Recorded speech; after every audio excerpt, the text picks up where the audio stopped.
So welcome to IAC. ఈరోజు SSC GD constable mock test number 101లో reasoning సంబంధించినటువంటి 20 questions ఏ విధంగా అడుగున్నారు, దాన్ని ఎలా సాల్వ్ చేయాలో చూద్దాం ఒకసారి. సో చూద్దాం first one, question number 1.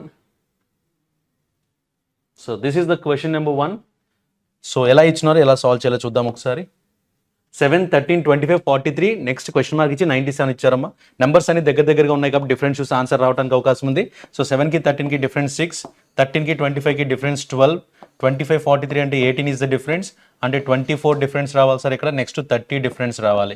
So 43కి 24 కలిపితే 67 వస్తుందమ్మా, 67కి 30 కలిపితే 97. సో కాబట్టి ఖచ్చితంగా 67 అనేది మనకు ఆప్షన్ ఏలో ఇచ్చినారు కాబట్టి ఆప్షన్ ఏ పెట్టుకుంటే that is the correct answer. Next question చూద్దాం, క్వశ్చన్ నెంబర్ 2. క్వశ్చన్ నెంబర్ 2లో అన్ని ఫస్ట్ లెటర్స్ గమనిస్తే ఎస్, పి, ఎం, జే ఇలా ఇచ్చున్నారమ్మా.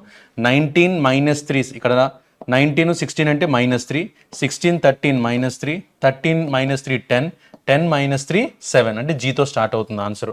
సో జీతో స్టార్ట్ అయిన రెండు ఇచ్చున్నారు సార్. 11, 13, 15, 17 అంటే +2, అన్నిట్లో +2 జరుగుతుంది కాబట్టి 17 + 2 19, 19 అంటే ఎస్ ఉండాలి. సో జిఎస్ అనేది ఎక్కడ కనిపిస్తుంది మనకి, ఆప్షన్ ఏలో కనిపిస్తుంది కాబట్టి ఆప్షన్ ఏ పెట్టుకుంటే that is the correct answer. Next question number 3 చూద్దామా. 77, 11 మన రెగ్యులర్ క్లాస్లో చెప్పుకుంటాం, ఎప్పుడైతే ఫస్ట్ నెంబర్ కంటే సెకండ్ నెంబర్ చిన్నదిగా ఉందో సబ్ట్రాక్షన్ కానీ డివిజన్ కానీ డిజిట్స్ కానీ అవడానికి అవకాశం ఉంటుందని చెప్పుకున్నాం. ఇక్కడ జాగ్రత్త గమనిస్తే 77, 11 అయిందంటే 77/7 చేస్తే 11 అమ్మ. అలా రాసుకుంటే 259/7 చేసామనుకోండి, /7 చేస్తే 7 3s are 21, 49 కాబట్టి 7 7s. So 37 option B D పెట్టుకుంటే that is the correct answer. Next one చూద్దాం. 8, 6 అని ఇచ్చారు -2, 15, 13 -2, 19, 17 -2, 20, 18 -2. Same way 4 - 2 2, 18 -2 16, 15 -2 13, 14 -2 12. So BPML that is there in option A. So BPML అని ఆన్సర్ పెట్టుకుంటే that is the correct answer.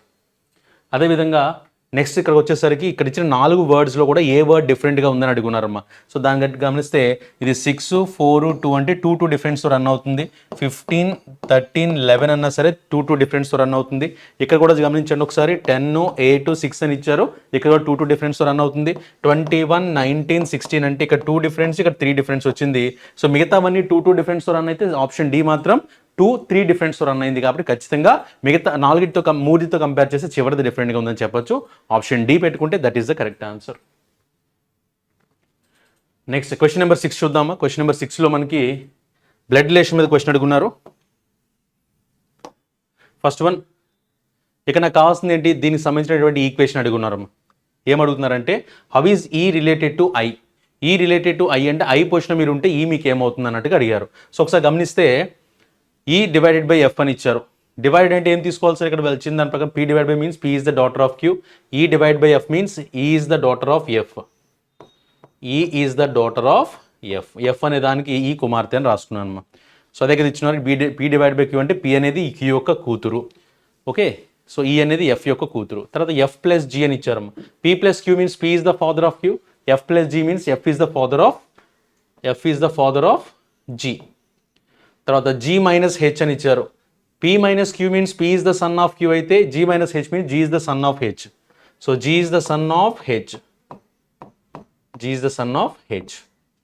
తర్వాత H divided by I అని ఇచ్చారు. Divide అంటే ఏం తీసుకుంటాం సార్ మనం, P is the daughter of queue, so H is the daughter of I. H ఎవరంట, ఐ యొక్క డాటర్ అనమాట. సో ఐ ఎక్కడ ఉంటే ఐ యొక్క డాటర్ హెచ్. ఓకే, అది మనకి ఇచ్చినటువంటి రిలేషన్ అన్నమాట. దీన్ని బట్టి మనం అడుగుతుంది ఏంటంటే హౌ ఈజ్ ఈ రిలేటెడ్ టు ఐ. ఐ స్థానంలో మీరు ఉంటే ఈ మీకు ఏమవుతుందంటే మీ డాటర్ వాళ్ళ డాటర్ మనకి ఏమవుతుందమ్మా, గ్రాండ్ డాటర్ లేదా మనమరాలు. సో కాబట్టి ఆప్షన్ సి పెట్టుకుంటే that is the correct answer. Question number 7 చూద్దాం. క్వశ్చన్ నెంబర్ 7లో మనకి ఇచ్చింది చూడండి ఒకసారి. పెనైల్ అనే ఒక పదం ఇచ్చి ఇక్కడ కొన్ని కోడ్స్ ఇచ్చినారు దానికి తగ్గట్టుగా. అదేవిధంగా కాలనీ అనే ఒక వర్డ్ ఇచ్చి దానికి తగ్గట్టుగా మనకి నెంబర్స్ ఇచ్చున్నారమ్మా. మళ్ళీ అడుగుతుంది ఏంటి, కాలనల్ అని అడిగారు అనమాట.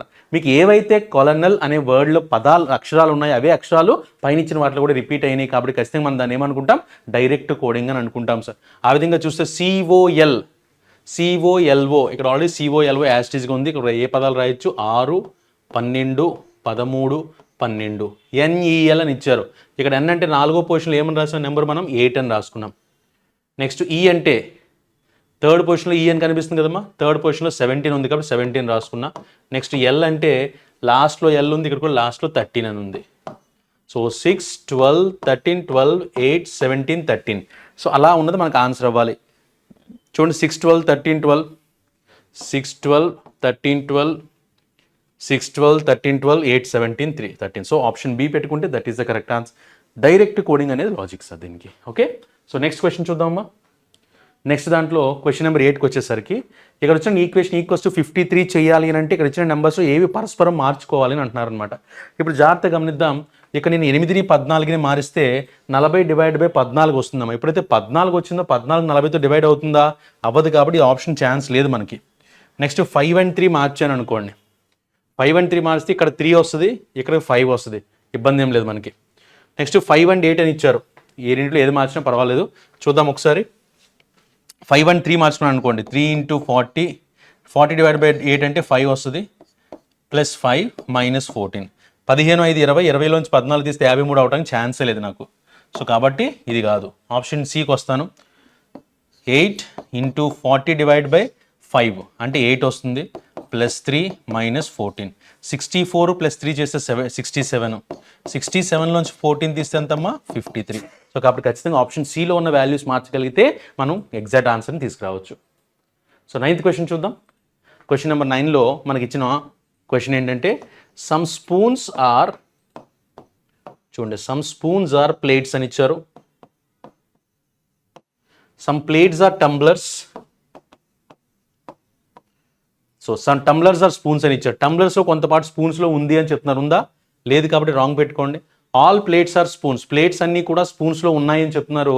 ఉన్నాయా సార్? లేదు. All tumblers are spoons. Tumblers అన్నీ కూడా స్పూన్లో ఉన్నాయని చెప్తున్నారు. అది కూడా ఛాన్స్ లేదు. సో 3 కాదు కాబట్టి ఆన్సర్ పెట్టుకుంటాం సార్. ఇక్కడ ఇచ్చిన దాంట్లో none of the conclusions follow పెట్టుకుంటే that is the correct answer. Next one చూద్దాం. ఇక్కడ ఇచ్చిన దాంట్లో select the set of words that is best represented by given Venn diagram. ఈ వెన్ డయాగ్రామ్ని సూచించేటువంటి పదాల యొక్క సమూహం ఏంటి అని అడిగారమ్మా. ఇంజనీర్లు, పట్టభద్రులు, చదువుకోనివారు. ఎప్పుడైతే చదువుకోని వారు ఉన్నారో, ఇల్లిటరేట్ పీపుల్ ఉన్నారో వాళ్ళు అసలు ఇందులో రారు కదా. మన ఎడ్యుకేటెడ్లో పట్టభద్రులు రారు కదా, ఇలా తీసుకోవడానికి ఛాన్స్ లేదు. ఇక్కడికి వద్దాం. వైద్యులు, నర్సులు, మానవులు. నర్సులందరూ కూడా వైద్యులు అవుతారా? ఛాన్స్ లేదు. లేదా వైద్యులందరూ నర్సు అవుతారా? ఛాన్స్ లేదు కదమ్మా.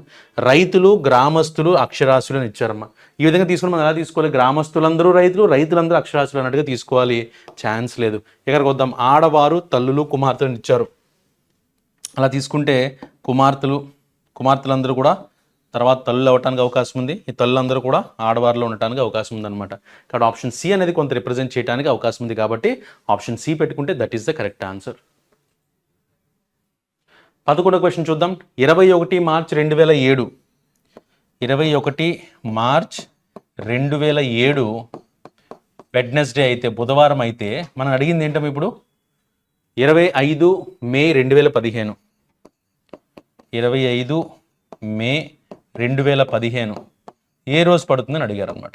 సో ఈ క్వశ్చన్స్ చేసేటప్పుడు ఫస్ట్ ఏం చేస్తాం సార్, మనం వీటిని ఈక్వల్గా ఉండేలా తీసుకుంటాం అనమాట. అంటే ఎలా అంటే ఫస్ట్ నేను 21 మార్చ్ 2015కి ఎగ్జాక్ట్గా ఎన్ని ఆడ్ డేస్ ఉన్నాయో ఫైండ్ అవుట్ చేస్తా. ఫస్ట్ ఈ రెండు మధ్య ఉన్న ఆడ్ డేస్ని ఫైండ్ అవుట్ చేస్తానమ్మా. ఇప్పుడు చూడండి 2007 నుంచి 2015 అని అంటే 2007 నుంచి 15 అంటే 8 సంవత్సరాల టైం అమ్మా. ఈ 8 సంవత్సరాల్లో ఎన్ని లీప్ ఇయర్స్ ఉన్నాయనంటే 2008 లీప్ ఇయర్ వస్తుంది, 2012 కూడా లీప్ ఇయర్ వస్తుంది అనమాట. ఆ విధంగా చూసుకుంటే 8 సంవత్సరాల్లో 6 సాధారణ సంవత్సరాలు, 2 లీపు సంవత్సరాలు. సాధారణ సంవత్సరానికి ఒక అదనపు దినం కాబట్టి 6 1 6, 2 2 4 తీసుకుంటే 6 + 4 10, 10/7 చేస్తే 3. అంటే ఎన్ని ఆడ్ డేస్ మిగిలినాయి సార్? ఇక్కడ నాకు 3 ఆడ్ డేస్ మిగిలినాయి అనమాట. సో కాబట్టి ఈ రెండింటి మధ్యలో రైట్. సో 6 + 4 10 అని తీసుకున్నాను. ఎందుకు అంటే 8 ఆడ్ డేస్ ఉంటాయమ్మా. 2007 నుంచి 15 అంటే 8 సంవత్సరాలు ఉన్నాయి. 8 సంవత్సరాల్లో 6 సాధారణ సంవత్సరాలు, అదేవిధంగా 2 లీప్ సంవత్సరాలు. లీప్ సంవత్సరానికి 2 అదనపు దినాలు ఉంటాయి కాబట్టి తీసుకుంటే 6 + 4 10, 10/7 చేస్తే 7 1 7, 3 మిగిలిపోతుంది. అంటే ఇక్కడ 3 ఆడ్ డేస్ మిగిలినాయి.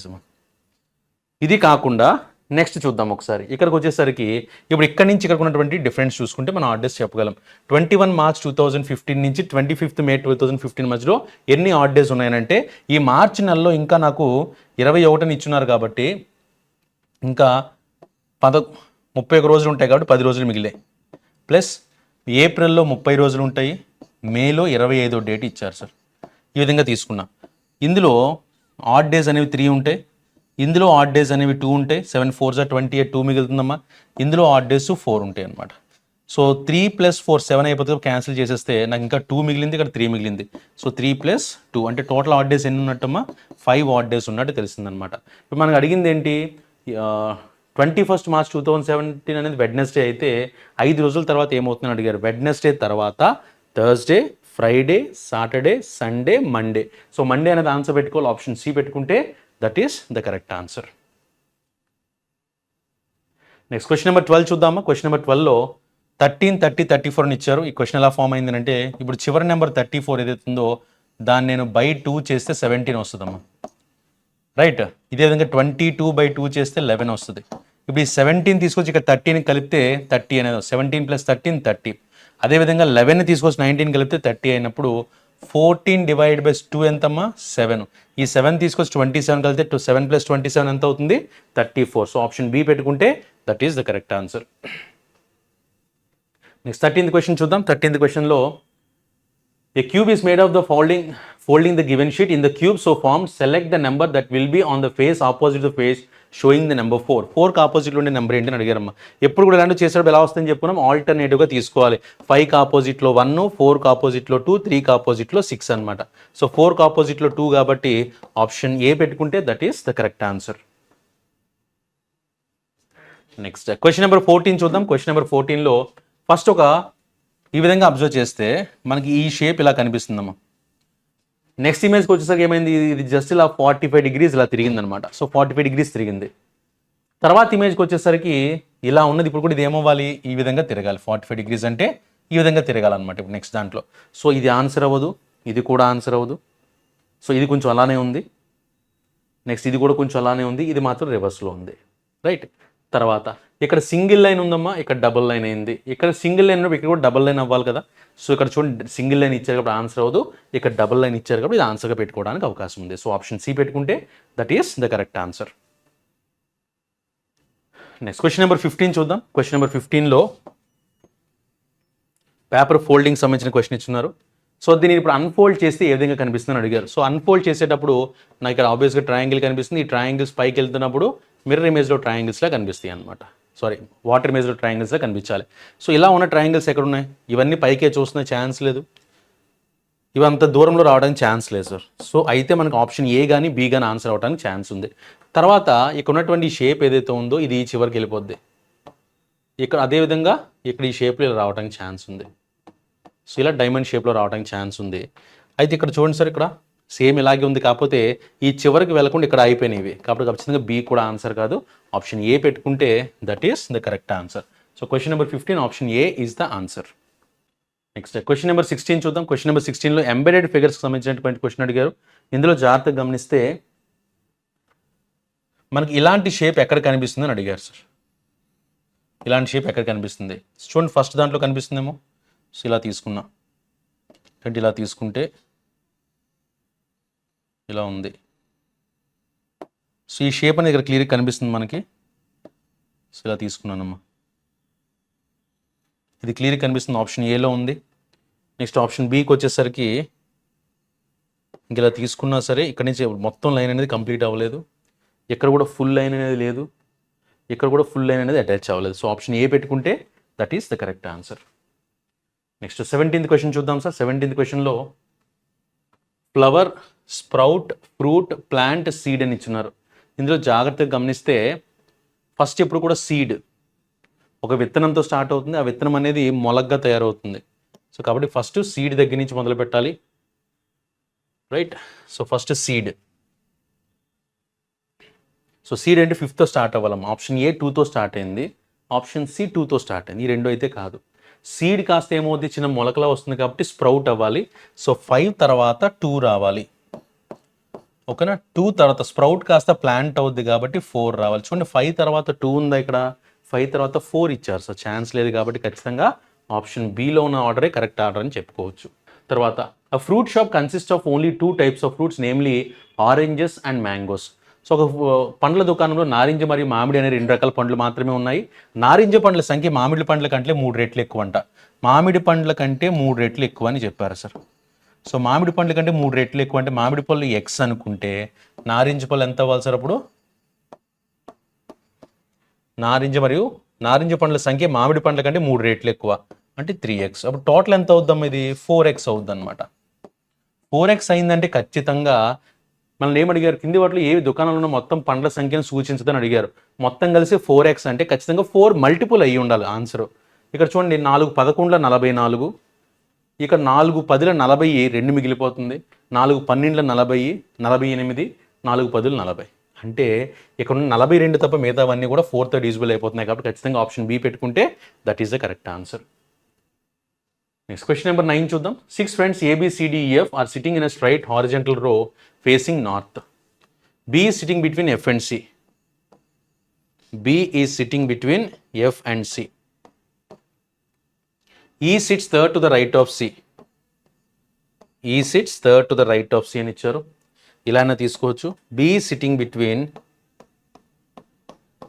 ఇలా తీసుకుంటే ఈ sits third to the right of C. 1 2 3 ఈ ఇక్కడ కూడా రాసుకోవడానికి ఛాన్స్ ఉంది. ఉన్నది ఎంతమంది? 6 ఫ్రెండ్స్ అమ్మ. ఇక్కడ ఆల్రెడీ 6 అయిపోయింది, ఇక్కడ ఇంకో 2 మెంబర్స్ ఛాన్స్ ఉందన్నమాట. నెక్స్ట్ ఇచ్చిన దాంట్లో D is sitting immediate left of E అని ఇచ్చారు. D is sitting immediate left of E రాయడానికి ప్లేస్ లేదు ఇక్కడ. తర్వాత బి మిగిలిపోయింది ఎవరున్నారు సార్? అప్పుడు ఏ మాత్రం మిగిలింది కదా, ఏ రాసుకుందాం. That's it. మళ్ళీ అడిగింది ఏంటి? Who is sitting second to the right of B. బీకి సెకండ్ రైట్లో ఉన్నది ఎవరు సార్? ఏ. సో కాబట్టి ఆప్షన్ సి పెట్టుకుంటే that is the correct answer. Next, how many triangles are there in the given figure. ఇందులో ఎన్ని ట్రయాంగిల్స్ ఉన్నాయని అడిగారమ్మా. ఎప్పుడు కూడా మనకి ఇలాంటి ట్రయాంగిల్ ఫామ్ అయింది అని అంటే ఇందులో ఎన్ని ఉంటాయి? 1 2 మొత్తం కలిపి తోటి కాబట్టి 3. సో ఒకసారి జాగ్రత్త చూడండి, ఇక్కడ 3 ఉంటాయి అమ్మా. ఈ బయట దాంట్లో 3 ఉంటాయి, ఇక్కడ ఒక 3 ఉంటాయి, ఇక్కడ కూడా ఒక 3 ఉంటాయి, రైట్. సో అలా తీసుకుంటే 3 4 12 అంటే ఆప్షన్ ఏ కాదు, ఆప్షన్ సి కాదు, ఆప్షన్ డి కాదు అనమాట. డైరెక్ట్గా ఆన్సర్ పెట్టుకోవచ్చు 12 లేదా ఎక్కువ, అంతకంటే ఎక్కువ అని చెప్పారు. 12 ఉండడానికి అవకాశం ఉంది. సో ఆప్షన్ బి పెట్టుకుంటే that is the correct answer.